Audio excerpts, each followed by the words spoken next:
It's the 6-Day War, the 1967 6-Day War. In 6 days, there was war, and Jerusalem was reunited on the 7th day. Now, this looks identical to the creation week and the latter years and the 6-Day War. They all look just alike. But we need more witnesses. We can't just use the assumption that we have a blueprint likeness laid here. It is. It's just like a true transparent blueprint likeness. We can't use that. We need more witnesses. So we need to start counting some of these years and to see how they fit and how they fall. We're going to start out assuming that the 6-Day War in 1967 is the blueprint likeness of the creation of the latter years. We're going to call that Jubilee year number 1 and see what happens here.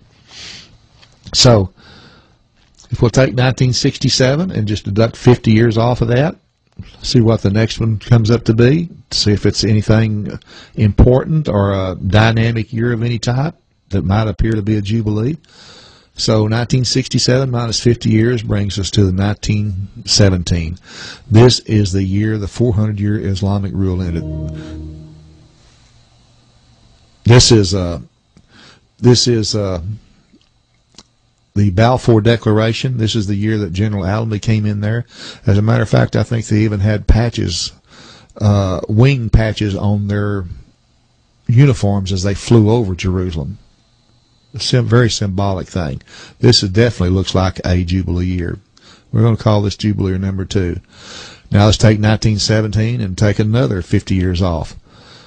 1917 minus another 50 years brings us to 1867. This is the final emancipation of the Jews in Austria and Hungary.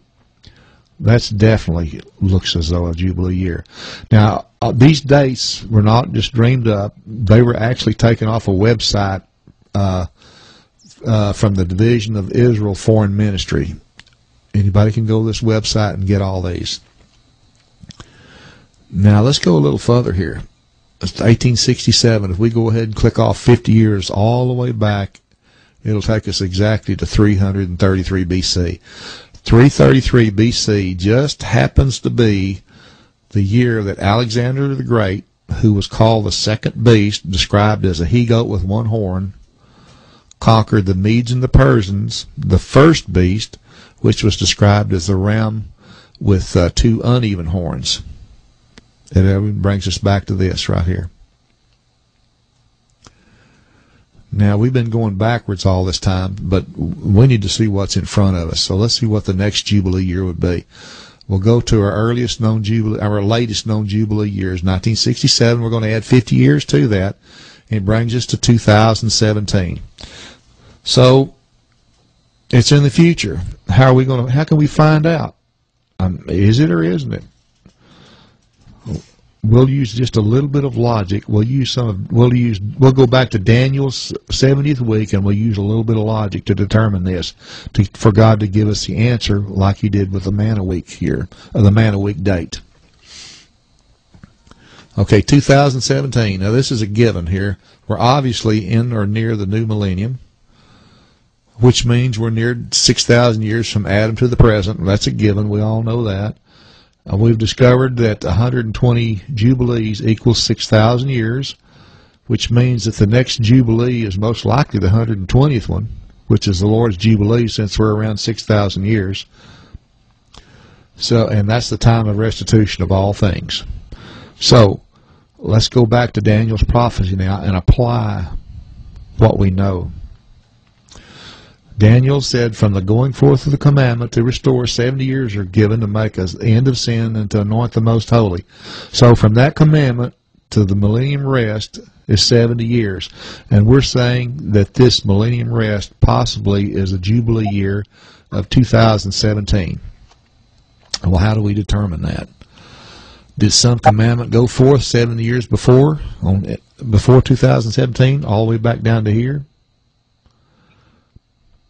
If it did, this would validate 2017 both as the next Jubilee year, and it would validate it as the 120th one too, the Lord's Jubilee, since we're at 6,000 years.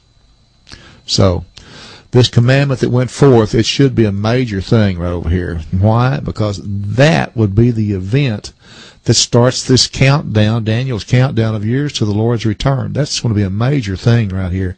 It's not going to be something done under a bushel. It'll be a major thing. So 2017 minus 70 years, all the way back to here, equals what? 1947 is exactly what it computes to be. On November the 29th, 1947, moved to action by the horrors of the Holocaust. The UN voted to divide Palestine into Jewish and Arab states. Jerusalem, it said, would belong to the world right here. The fig tree nation has become a state again, has become a country again. This is the fig tree nation, Israel. That's well known. Now, Matthew, here's what the Lord said about it. Matthew 24 said, "Now learn the parable of the fig tree, Israel. When his branch is yet tender and putteth forth leaves, ye know that summer is nigh. So likewise, when ye shall see all these things, know that it is near, even at the doors. Verily I say unto you, this generation, ours, will not pass 70 years till all these things be fulfilled." Now here are the dates again. 1967 as our one known Jubilee year, plus 50 years brings us to 2017. Daniel's the 1947 fig tree nation, plus Daniel's 70 years, also brings us to 2017. And I don't consider that a coincidence. So here we have our Daniel's chart. We're going back to our Daniel's chart, and we're just simply going to lay in the years.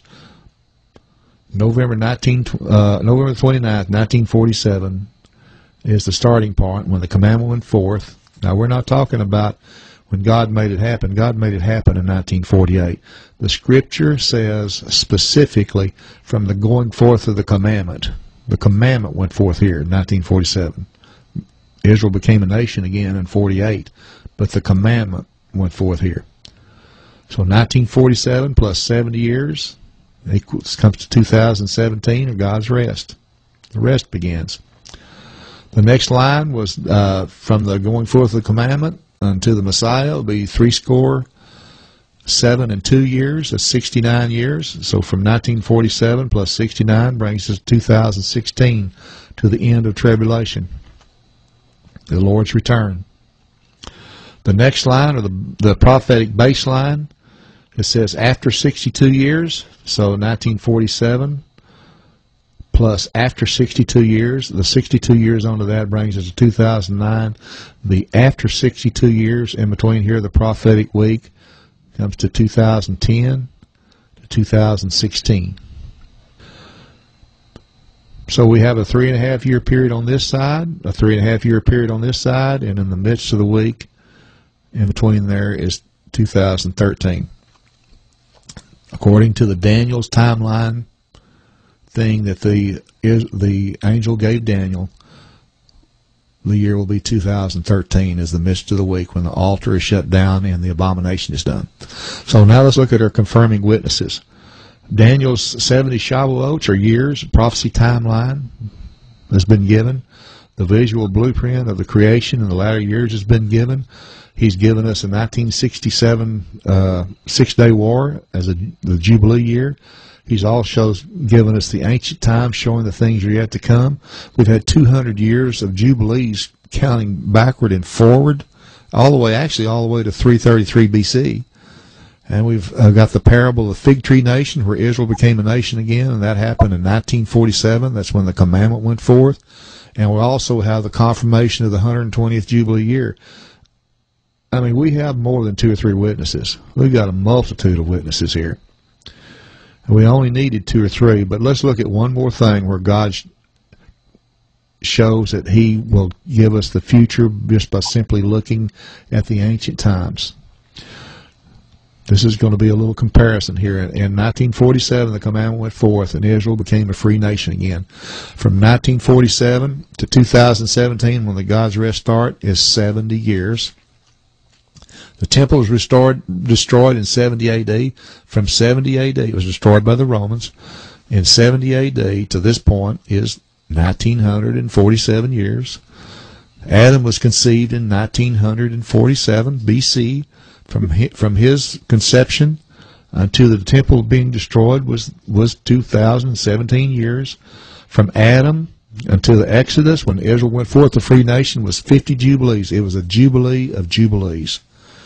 And then as this was 70 years, when they went forth a free nation in 1947, is 70 years here, when Israel went forth a free nation out of Egypt, from there to there is 70 jubilee years.